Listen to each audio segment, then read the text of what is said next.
Hello students, welcome back to my channel study with Simran. आज हम 10th class की कहानी करेंगे नर्स, जो कि कला प्रकाश जी के द्वारा लिखी गई है। तो चलिए हम एग्ज़ाम के प्रोस्पेक्टिव से इस चैप्टर को शुरू करते हैं। सबसे पहले हम इस चैप्टर के 1 मार्क्स क्वेश्चन करेंगे। क्वेश्चन नंबर 1, महेश कितने साल का था? महेश 6 साल का था। क्वेश्चन नंबर 2, महेश कहाँ दाखिल था? महेश अस्पताल में दाखिल था। थर्ड, अस्पताल में मुलाकातियों के मिलने का समय क्या था? अस्पताल में मुलाकातियों के मिलने का समय शाम 4 से 6 बजे का था। वार्ड में कुल कितने बच्चे थे? वार्ड में कुल 12 बच्चे थे। 7 बजे कौन सी 2 नर्सें वार्ड में आईं? 7 बजे मरिंडा और मांचरेकर नाम की 2 नर्सें वार्ड में आई थी। महेश किस सिस्टर से घुल मिल गया था? महेश सिस्टर सुसान से घुल मिल गया था। महेश को अस्पताल से कितने दिन बाद छुट्टी मिली?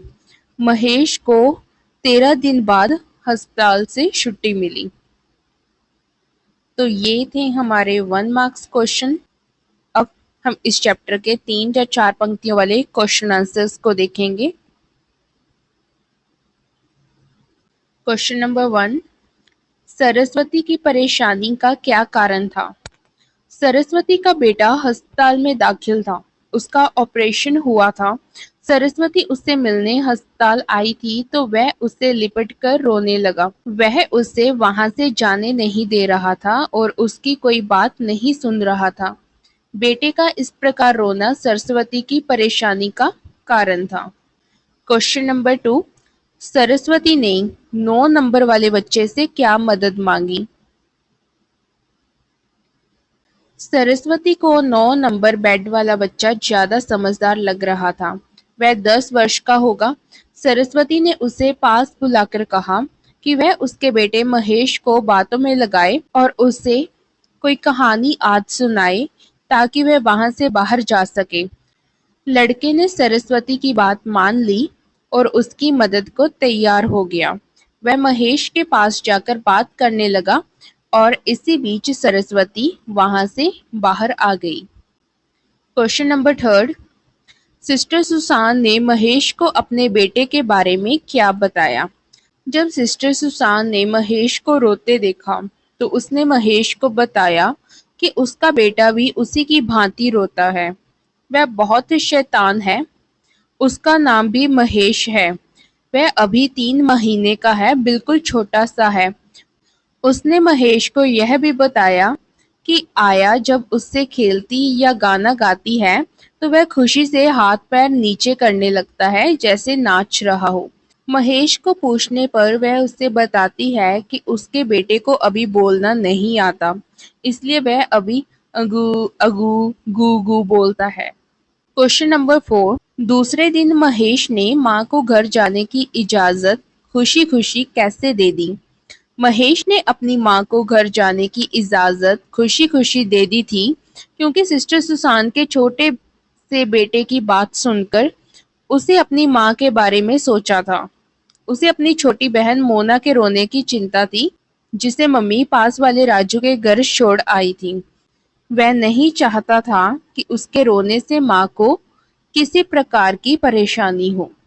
क्वेश्चन नंबर 5, सरस्वती द्वारा सिस्टर सुसान को गुलदस्ता और उसके बबलू के लिए गिफ्ट पेश करने पर सिस्टर सुसान ने क्या कहा?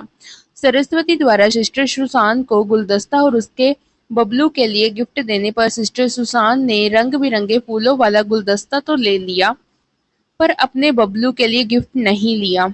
उसकी अभी ना तो शादी हुई थी और ना ही उसके कोई बच्चा था। उसने महेश को बहलाने के लिए झूठ कहा था कि उसका छोटा सा बबलू है। अब हम इस चैप्टर के 6 से 7 पंक्तियों वाले क्वेश्चन आंसर्स को देखेंगे। सिस्टर सुसान का चरित्र चित्रण अपने शब्दों में लिखिए। सिस्टर सुसान नर्स कहानी की दूसरी प्रमुख पात्रा है। आधी से ज्यादा कहानी उसी के इर्द गिर्द घूमती है। वह एक नर्स है। एक नर्स होने के सभी गुण उसमें विद्यमान है। वह अपना कार्य बहुत ही मेहनत तथा ईमानदारी से करती है। सुसान सरल हृदय वाली नारी है। उसका चरित्र ममतामयी नारी का चरित्र है। कहानीकार ने उसे सरल हृदय, कर्मठ तथा विवेकशील नारी के रूप में चित्रित किया है। उसके चरित्र में सहजता तथा स्वाभाविकता है। वह अस्पताल के बच्चों को एक माँ के समान प्यार करती है। उसमें स्थितियों को समझने और उसके अनुसार स्वयं को ढालने की शक्ति है। वह महेश को रोता देख उसकी पीड़ा को समझकर उसकी मनोव्यथा को दूर करती है। वह बाल मनोविज्ञान को समझती है।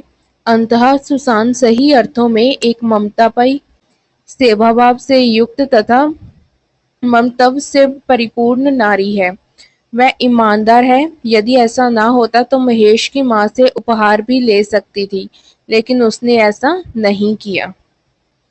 क्वेश्चन नंबर 2, नर्स कहानी का उद्देश्य अपने शब्दों में लिखिए। कहानीकार का उद्देश्य उसकी रचना में ही समाहित है।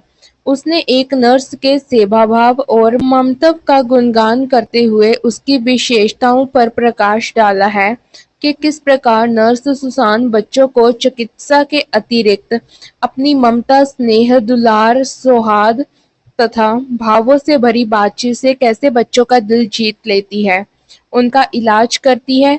माँ ना होते हुए भी उन्हें माँ की कमी महसूस नहीं होने देती।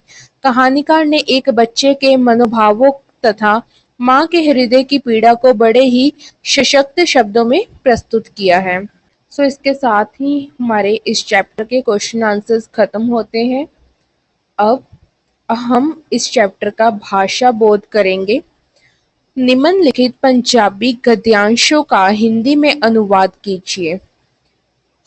फर्स्ट, 8 ਵਜੇ ਸਿਸਟਰ ਸੁਸਾਨ ਦੇ ਵਾਰਡ ਵਿੱਚ ਆਉਂਦੇ ਹੀ ਕਈ ਬੱਚਿਆਂ ਦੇ ਚਿਹਰੇ ਤੇ ਮੁਸਕਾਨ ਛਾ ਗਈ। 1 ਤੋਂ 9 ਨੰਬਰ ਵਾਲੇ ਬੱਚੇ ਤਾਂ ਉਸਦੇ ਸਵਾਗਤ ਲਈ ਬਿਸਤਰ ਤੋਂ ਉੱਠ ਕੇ ਬੈਠ ਗਏ। ਸਿਸਟਰ ਨੇ ਉਹਨਾਂ ਵੱਲ ਹੱਥ हिलाया। 8 बजे सिस्टर सुसान के वार्ड में आते ही कई बच्चों के चेहरे पर मुस्कान छा गई। 1 से 9 नंबर वाले बच्चे तो उसका स्वागत करने के लिए बिस्तर से उठकर बैठ गए। सिस्टर ने उनकी तरफ हाथ हिलाया। सेकंड, रंग बिरंगे सुंदर फुल्लां वाला एक गुलदस्ता ਤਾਂ ਮੈਂ ਖੁਸ਼ੀ ਨਾਲ ਲੈ ਰਹੀ ਹਾਂ। ਬਾਕੀ ਇਹ ਗਿਫਟ ਕਿਸੇ ਇਹੋ ਜਿਹੀ ਔਰਤ ਨੂੰ ਦੇ ਦੇਣਾ ਜਿਸ ਦੀ ਕੋਈ ਬਬਲੂ ਹੋਏ। ਮੇਰਾ ਤਾਂ ਕੋਈ ਬਬਲੂ ਹੈ ਹੀ ਨਹੀਂ। ਮੈਂ ਤਾਂ ਹਾਲੇ तक शादी ही नहीं की है। रंग बिरंगे सुंदर फूलों वाला यह गुलदस्ता तो मैं खुशी से ले रही हूँ।